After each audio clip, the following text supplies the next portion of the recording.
helped Ukraine sink its flagship Moskva despite Russian authorities repeatedly saying an unexplained fire was responsible for the sinking.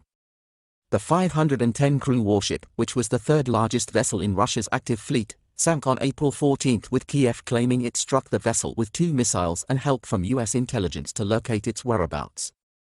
The Russian media for weeks claimed the Slava-class cruiser was sunk by an unexplained fire while the ship was being towed back to port.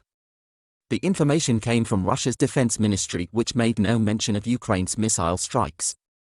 Moskva, which sank in the Black Sea after US intelligence helped Ukraine's forces identify the location of the vessel, was a huge blow to the Russian forces. At the time, the Russian Defense Ministry said ammunition on board exploded in an unexplained fire and the ship tipped over while on its way back to the port. Prior to the sinking, Russia's Defense Ministry issued a statement saying, "The vessel is seriously damaged. The entire crew have been evacuated."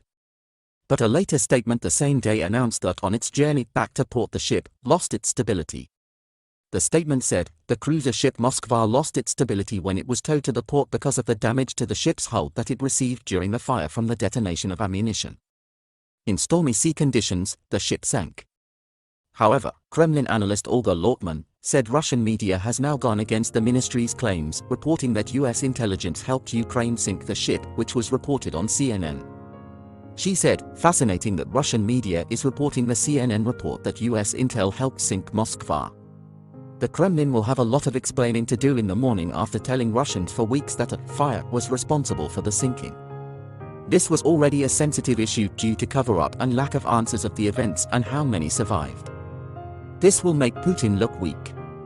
At least 10 families came forward publicly on social media or in the press after the ship sank to voice their frustration that they have been told by different officers or others that their conscripted sons were either alive, missing or dead.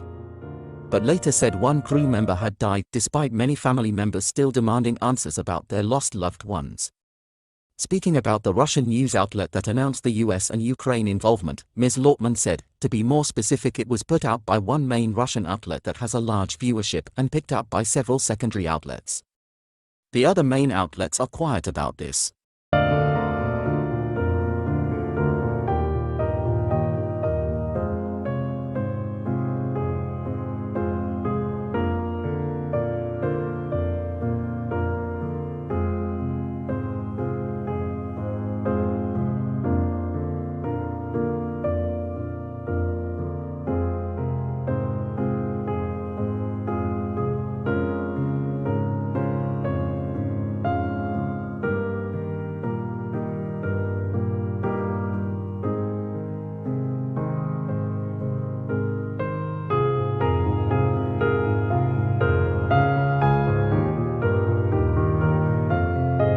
After the ship sank, CNN reported that the US provided intelligence to Ukraine about the ship's location but claimed they didn't know Kiev was planning to strike the vessel.